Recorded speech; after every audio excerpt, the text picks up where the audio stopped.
pogovoru prisluhnite in izvedeli boste, kaj vse lahko izveste v klicnem centru 114.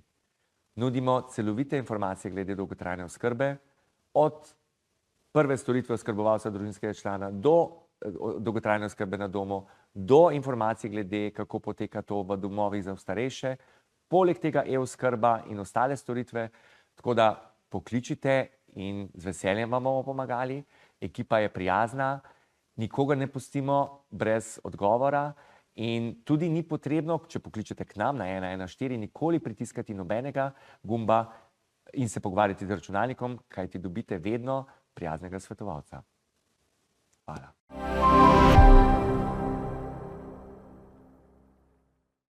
Spoštovane gledalke, dragi gledalci, moj današnji gost je prav poseben. Poseben z več vidikov. Kaj bi vi rekli o človeku, ki ima za seboj 30 let dela v državni upravi? Za nalašč sem bila malo tiho, da razmišljate. Najbrž si mislite, to je en dolgočasen državni uradnik. Človek, ki mu ni več tako zelo mar za delo, ki čaka, da se bo nekoč upokojil, ki ni zelo aktiven. A vidite, da ste se močno zmotili. Moj današnji gost ima res za seboj 30 let dela v državni upravi, za katero včasih mislimo celo, da ne deluje najbolje, da ni taka, da bi bila po naši meri. A moj gost, Matjaž Florjanc Lukan, dobrodošli, je prav poseben. Že ko ga vidite, iz njega žari optimizem, veselje, lahko povem, da zelo rad dela, no to je lastno tudi meni, zelo rad dela z ljudmi in za ljudi, duhovit, poln pravzaprav energije in čisto za začetek, ker ima res tako veliko dela, bi ga vprašala, kdaj ste sinoči prišli domov? Iz službe. Iz službe sem prišel, mislim, da okrog 8 zvečer. Spat pa sem šel 2:15, tako da je bilo to zaključek mojega delovnega dne. To vem, da so vaši delovniki tako zelo dolgi, kajti ste vodja klicnega centra 114. Marsikdo pomisli na drugi dve številki, 112, 113. Dajte nam predstaviti za začetek, kakšen klicni, to je vladni klicni center, je to, s čim se je začel ukvarjati in kaj dela danes? Ja, klicni center 114 je v bistvu bil ustanovljen septembra 2024 po teh hudih poplavah v Sloveniji. In takrat smo v klicnem centru odgovarjali predvsem na vprašanja državljanov zvezana na poplave. In potem je bilo tako tudi 1 leto in pol, ko se je letos maja klicni center razširil in v bistvu svoje delovanje razširil na področje pokojninske reforme in seveda zelo aktualne teme dolgotrajne oskrbe. Septembra meseca smo odgovarjali tudi na vprašanja, aktualna vprašanja kmetov in rejcev glede bolezni modrikastega jezika. Trenutno je pa seveda najbolj aktualna tema dolgotrajna oskrba. No, zato ste danes tudi tu, kajti naša oddaja ima naslov Moja modrost, aktivna starost. Kako ostati aktiven, kako pravzaprav, če nisi več sposoben skrbeti sam zase, kam iti, kam poklicati, kako dobiti usluge dolgotrajne oskrbe, se sprašujejo mnoge gledalke in gledalci širom Slovenije. Kako poteka vaš delovni dan, kakšni so klici, koliko jih je, koliko je zaposlenih v klicnem centru? Ja, v bistvu klici, ki smo jih, če se navežem samo na dolgotrajno oskrbo, od maja meseca prejeli v klicni center na to temo, je skoraj 9500. Tako da v bistvu smo odgovorili na veliko vprašanj. Naš delovnik je med 8 in 16 uro, vsak delovnik. V klicnem centru delujejo svetovalci klicnega centra, ki so državni uradniki, še vedno zaposleni na svojih ministrstvih, ampak eni taki prijazni entuzijasti, ki v bistvu želijo spreminjati svet in pomagati ljudem. Tako kot jaz, ki tudi odgovarjam na vprašanja državljanov in skupaj delamo veliko delo. No, mogoče bi kar prešla k kakšnim vprašanjem. Kaj so tisti najpogostejši klici? Je tudi veliko žalosti, jeze, nemoči. Kako ravnate s takimi klicatelji? Jim lahko odgovorite na vsa vprašanja? Ja, klici so vseh vrst. V bistvu na temo dolgotrajne oskrbe kličejo predvsem starejši ljudje, upokojeni ljudje, ljudje, ki so v domovih za starejše, njihovi svojci, ki poskušajo dobiti vse informacije zato, da se čim lažje odločajo glede dolgotrajne oskrbe. Seveda mi smo zelo dobro usposobljeni in imamo načeloma za vsa vprašanja tudi odgovore. V primeru, da nimamo odgovora, povemo, da bomo v bistvu poprašali, se pozanimamo in pokličemo nazaj. Tako da v bistvu ljudje nikogar ne pustimo samega z njegovim vprašanjem, ampak vedno zaključimo ta krog in ljudje so na koncu res hvaležni, ker v bistvu predstavljamo kot klicni center en most med državo in ljudmi. In ta se je v bistvu v teh dobrih 2 letih, klicni center, vloga klicnega centra, se je močno utrdila v slovenskem prostoru. To se pravi, ljudje vas že poznajo, vedo in tudi kličejo. Zelo. Zadnjič sva bila skupaj na enem dogodku, kjer sem vas nagovorila, da pridete v to oddajo, ker je zagotovo zelo zanimiva za naše gledalke in gledalce. To je bilo srčno mentorstvo, tudi vi ste imeli mentorja, pa bova v drugem delu mogoče tudi kaj o tem. Vendar povedali ste eno čudovito zgodbo, ki bi rada, da jo delite z nami, ker ne gre pravzaprav za klicanje v zvezi z dolgotrajno oskrbo. Ja, mi poleg vprašanj, ki se vežejo na dolgotrajno oskrbo, dobimo tudi vse vrste vprašanj. Tudi na takšna vprašanja se zelo radi odzovemo in nikogar ne pustimo in rečemo, veste kaj, mi pa zato pa nismo tukaj, ne?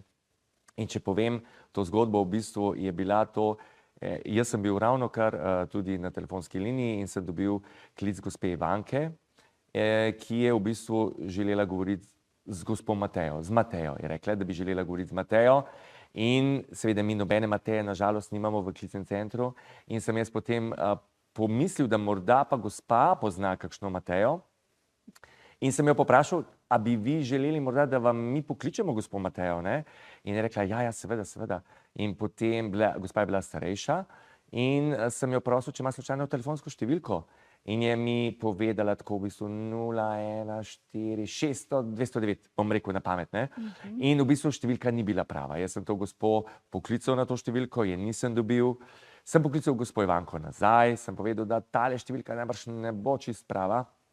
In sva ugotovila potem pravo številko in jaz pokličem na to telefonsko številko in dobim gospo Matejo. In rečem, a poznate vi slučajno gospo Ivanko? In reče, seveda, to je moja mama. In potem jaz rečem, ok, ali boste vi lahko lepo prosim poklicali, ker je klicala k nam v klicni center 114 in je rekla tako začudeno, kam je poklicala? Se je rekel 114. Ali je imela težavo s klicanjem na njeno telefonsko številko, ali se ni znašla, ali kakorkoli, ampak številko 114 je videla kot klic v sili in potem smo jo povezali z njo in je bila res tudi hči zelo presrečna. Bila je pa to mama, ki je bila v domu starejših občanov. Tako da v bistvu je bila zelo vesela, da smo jo lahko polepšali dan, no, prav polepšali dan in v bistvu smo bili mi zelo veseli. Zelo lepo, ker lahko bi zaključili drugače. Rekli, to ni naša naloga, večina tudi uradnikov, kot jim pravimo, vi niste to, se raje rešijo dela, kot da si ga naložijo. Je še kakšen tak klic, so taki tudi, ki kličejo iz dolgočasja, osamljenosti? Ja. Imel sem klic ob začetku vprašanj glede dolgotrajne oskrbe, je bila ena zelo bistra gospa, starejša, ampak je povedala v bistvu, kolikor je ona preštudirala zakon, ima občutek, da ne sodi zraven, ne? Je rekla, ampak veste, jaz sem tako osamljena.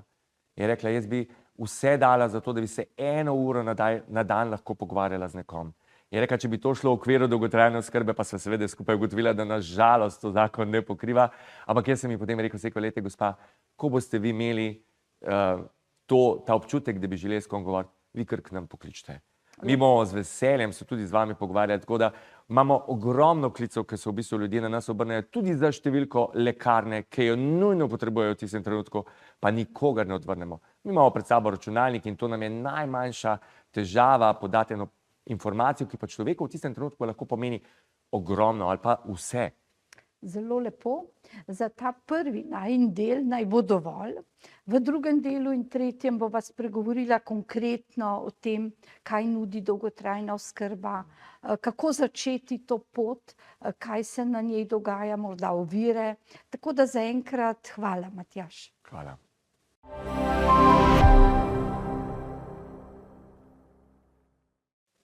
Ponovno lep pozdrav, drage gledalke, cenjeni gledalci.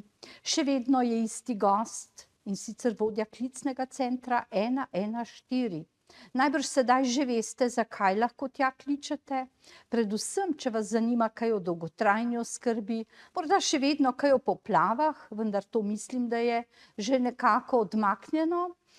Seveda je pa gospod Matjaž tako zelo prijazen, da vas bo potolažil tudi, če boste zelo osamljeni, če boste morda želeli koga drugega poklicati, pa ne boste zmogli, pa bo on to uredil namesto vas. Skratka, gre za človeka, ki res dela z veseljem. Gospod Matjaž, kako se je to začelo? Kako človek pravzaprav prispe do takega klicnega centra? Vem, da so nujni, imamo jih več, vendar kakšna je bila vaša pot?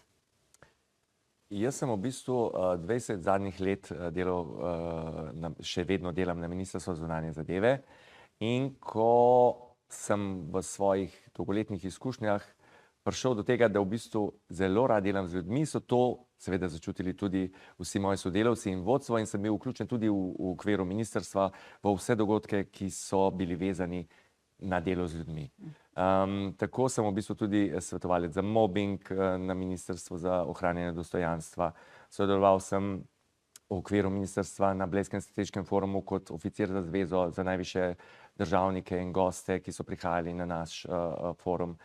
In tako je potem prišel COVID leta 2020, ko je takratni vodja konzularne službe Andrej Šter, kjer je bila na ministrstvu ustanovljena konzularna krizna celica, me povabil tudi v to ekipo. In seveda, ker je ta ekipa skrbela tudi za to, da je vladni klicni center imel vse informacije glede prehajanja meja državljanov in vračanja Slovencev od vse posod, je Andrej Šter mene potem takrat prosil, če grem za en dan lahko v vladni klicni center odgovarjati na vprašanja, in odšel sem za en dan in ostal v vladnem klicnem centru 2 leti. Tako da v bistvu sodeloval sem z študenti medicine, infektologi. To je bilo res zelo naporno. Jaz v bistvu prve 3 mesece sploh nisem vedel zase. Mi smo delali po 12 ur na dan. Ko sem se vrnil iz klicnega centra, še pa potem z Andrejem Šterom še celo noč, dokler niso odletela zadnja letala, sva bila na vezi.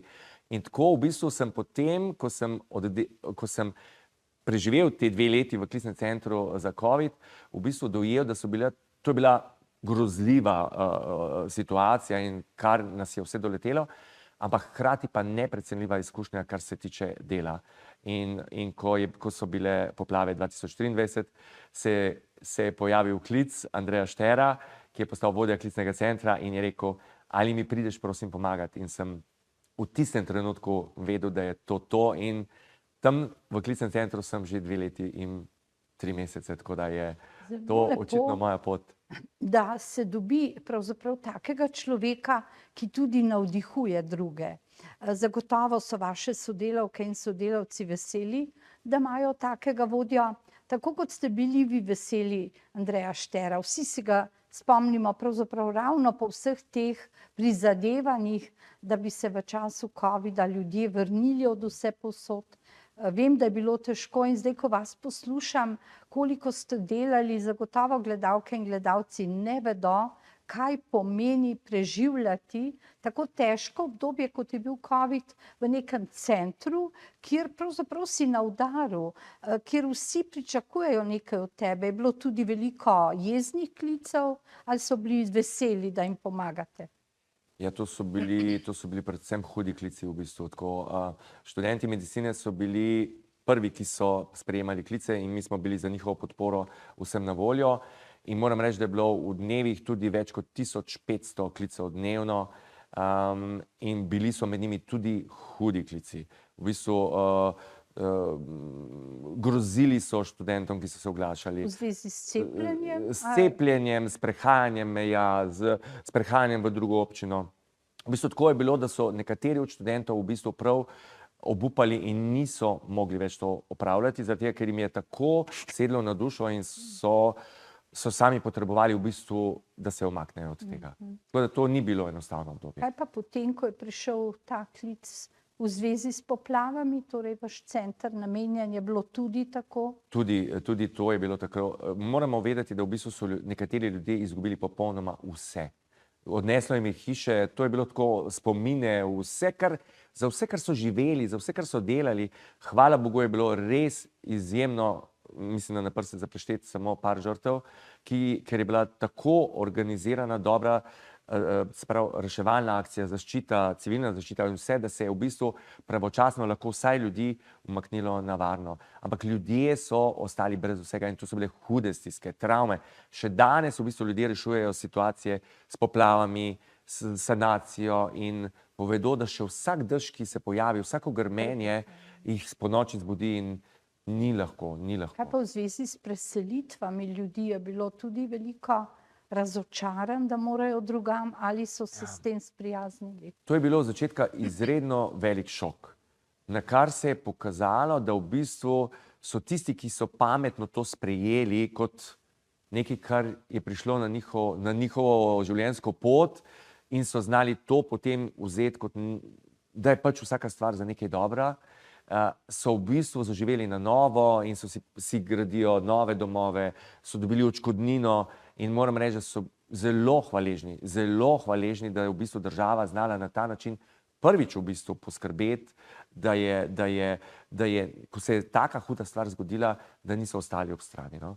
A se vam je kdo kasneje tudi zahvalil? Seveda ljudje kličejo, imam gospoda, ki je poklical in je rekel, se globoko zahvaljujem, resnično, oddal sem ključe od stare hiše, preseljen, vse, kupil novo hišo, še malo mu je ostalo zraven, ki je vzel neko malo hiško in ljudje so res presrečni in imamo še stike z njimi in seveda, in tudi naš klicni center se je tudi povezal v delu, ko so bili te najhujše stiske, smo imeli tudi, klicni center, moram povedati, deluje tudi malo humanitarno izven tega vsega in smo se povezali z inštitutom Zlata pentljica za otroke z rakom in v bistvu smo organizirali en tak lep, krasen vikend na Pokljuki za 14 družin in smo ostali v stiku. Ni bilo povezano, to čisto To je bilo poleg, mi smo vikend riskirali in šli z njimi. Tako. In smo potem imeli z njimi tudi obdarovanje božička in vse in smo še vedno v stikih in gremo na tek Zlate pentljice v Škofjo Loko vsako leto. In se otroci poplavljenih in otroci, ki se borijo z rakom, srečujejo, se povezujejo, mi se povezujemo, tako da je res ene take lepe zgodbe delamo in moram reči, da gremo izven okvirjev klicnega centra. No, to je ravno vam lastno, ne, da širite to pozitivno energijo, da navdihujete ljudi, tako da tega nisem niti vedela, da imate še toliko dodatnih dejavnosti, da sploh najdete čas, voljo, pogum za vse to. Dejansko ljudje najbrž sploh ne vedo, kaj pomeni spoznati neko situacijo širše, ki je kritična, krizna, kajti mi spremljamo medije in kar je pač prikazano, tudi glede poplav, se mi je zdelo, da je slabše, kot pravzaprav vi pripovedujete, da se je marsikaj pa vseeno uredilo za ljudi v tem času. Je, zaradi tega, ker v bistvu je bila prvič v zgodovini poplav, vemo, da poplave niso bile prvič v Sloveniji, prvič izplačana akontacija. V bistvu, da so lahko ljudje dobili denar, da so začeli sanacijo svojih domov in v bistvu zdaj po enem letu, pa pol, po 2 letih dokazujejo sanacijo z računi, ko so sanirali. Tako da v bistvu so imeli priložnost dobiti predhodno sredstva in v bistvu... Ker vedno je težko začeti, ne? Seveda, ljudje nimajo na zalogi, sploh takšni, ki so v bistvu bili prizadeti v poplavah, zagotovo jim ni bilo lahko, ker jim je odneslo tudi ogromno življenjskih stvari, ki so jih mogli ponovno kupiti. Hvala zaenkrat, ostanite z nami, kajti v 3. delu bova govorila izključno o dolgotrajni oskrbi, o klicih, o poteh, kam se obrniti, kaj narediti, kdaj, kako, ali je upanje za ljudi, Skratka, veliko odgovorov. Počutil se bo Matjaž tako, kot bi bil v klicnem centru, kamor nekdo neumorno kliče in sprašuje. Hvala zaenkrat.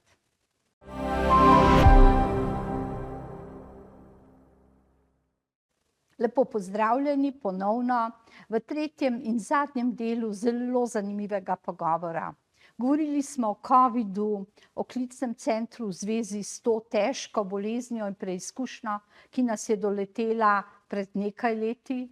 Kar ne morem verjeti, da je že 4-5 let od takrat, potem o silnih poplavah v Sloveniji. In sedaj v zadnjem delu se bom z gospodom Matjažem pogovorila predvsem o dolgotrajni oskrbi. Kaj ljudi najbolj zanima?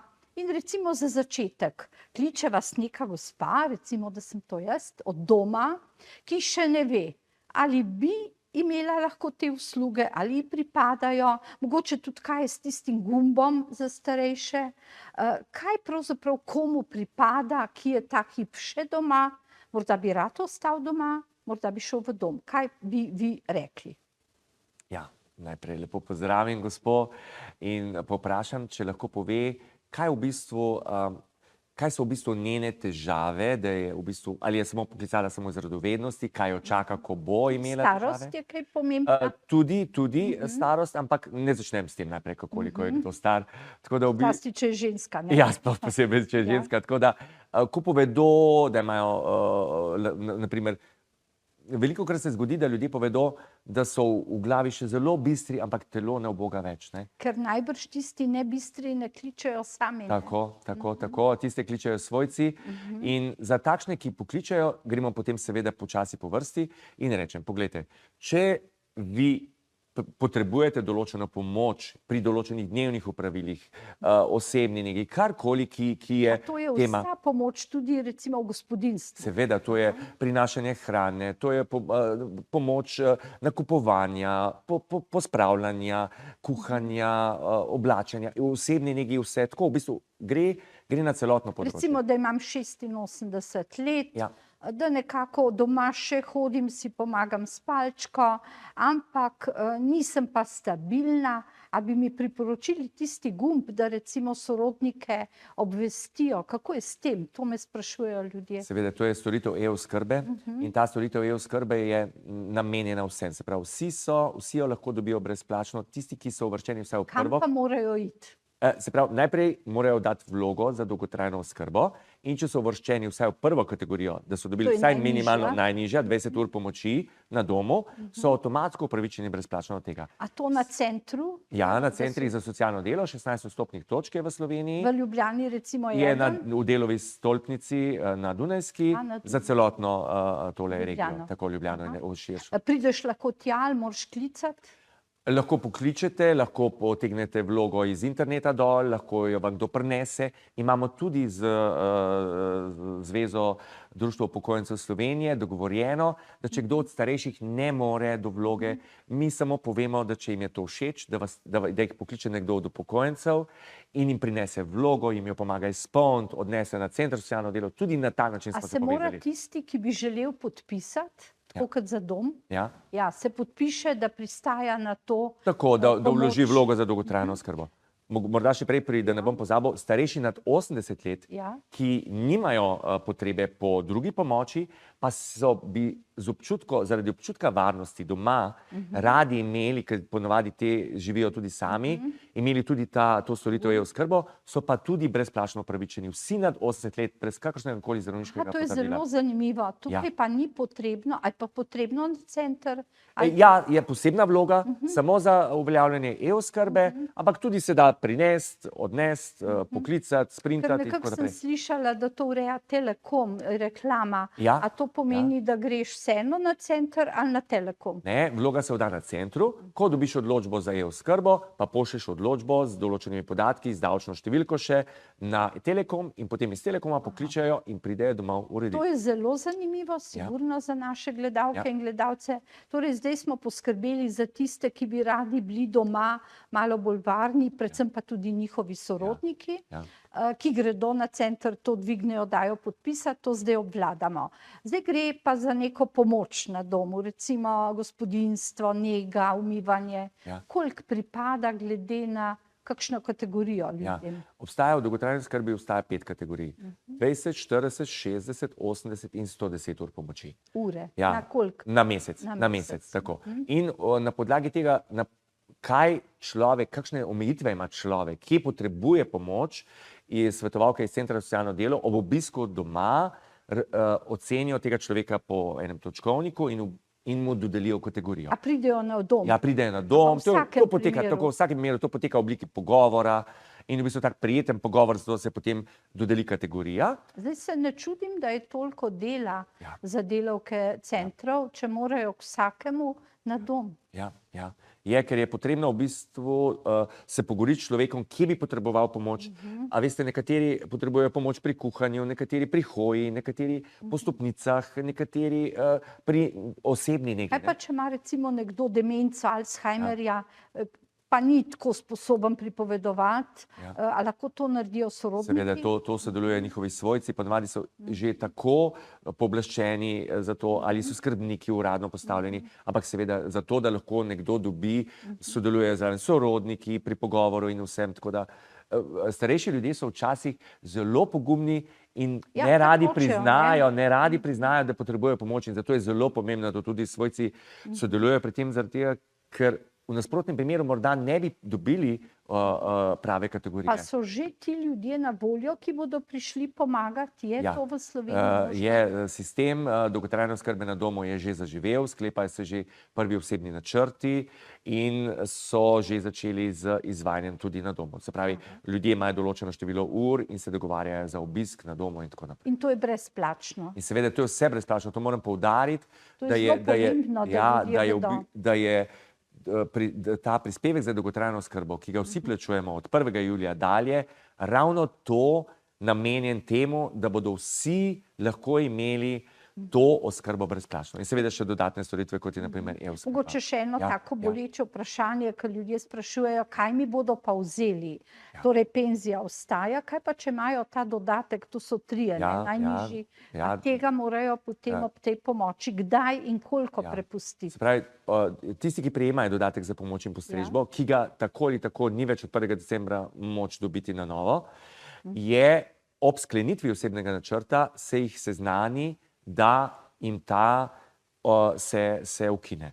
In seveda oni se zavestno odločijo, ali želijo obdržati, ali pa bodo morda raje ostali tako in ostanejo izven dolgotrajne oskrbe. Potem so tukaj ljudje, ki prevzamejo doma skrb zanje. To so oskrbovalci družinskega člana. Teh moram povedati, da je že več kot 2000. Ja, več kot 2000 in to je bil prvi instrument dolgotrajne oskrbe, ki živi že od 1.1.2024. In tukaj se je pokazalo, koliko ogromno število ljudi je doma z zelo veliko težavami. 4., 5. kategorija, demenca, Alzheimer, nepokretni ljudje in ti oskrbovalci družinskega člana so zlata vredni. Ti nudijo ljudem oskrbo. A so to partnerji, otroci? Tako, to so partnerji, otroci. Kaj pa ti izgubijo penzijo, jo imajo, ki se vključijo kot zavarovanje, če to malo na hitro? Seveda. Ti namesto svoje pokojnine prejmejo nadomestilo za izpad dohodka, se pravi nadomestilo namesto pokojnine. Koliko je to? To znese neto 1047 evrov trenutno, če skrbijo za eno osebo. Če skrbijo za 2 osebi, znese približno 1600 evrov. Poleg tega, če so pa upokojenci, dobijo pa zraven še 40% svoje pokojnine.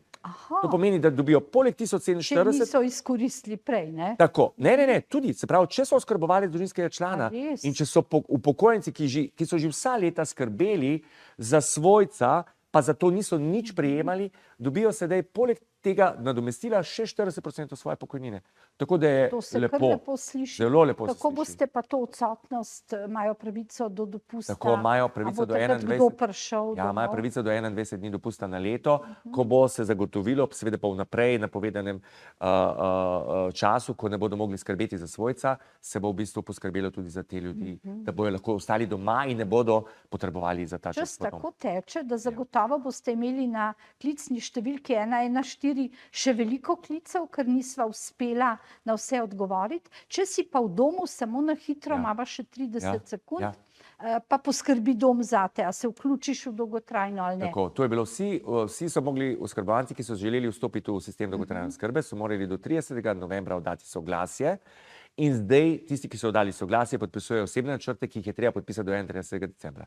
In od 1. decembra dalje bodo njihove položnice znižane samo za bivanje in prehrano, prispevek pa bomo plačevali vsi. Kaj pa tisti, ki čakajo, imava samo še par sekund, ki čakajo na dom? Tisti, ki čakajo na dom, ostanejo v vrsti na dom, in tisti, ki so potrebni, že oddajo vlogo tudi na Centru za socialno delo, ostali pa na zalogo naj ne oddajajo vloge. No, to je zelo pomembno. Ja, prosim. Tisti, ki bi želeli čez 10 let iti v dom, naj nikar ne bodo oddajajo takrat vlogo. odločili. Tako, Torej, ta vloga tako. je in jo ni treba spreminjati. Ne, tako. Zelo pomembno, vse, kar bi želeli izvedeti več od tega, o čemer sva govorila z gospodom vodjo klicnega centra 114, pa pokličite, klicev bo najbrž veliko. Hvala lepa za obisk. Mislim, da vas bomo še kdaj povabili. Z veseljem, hvala.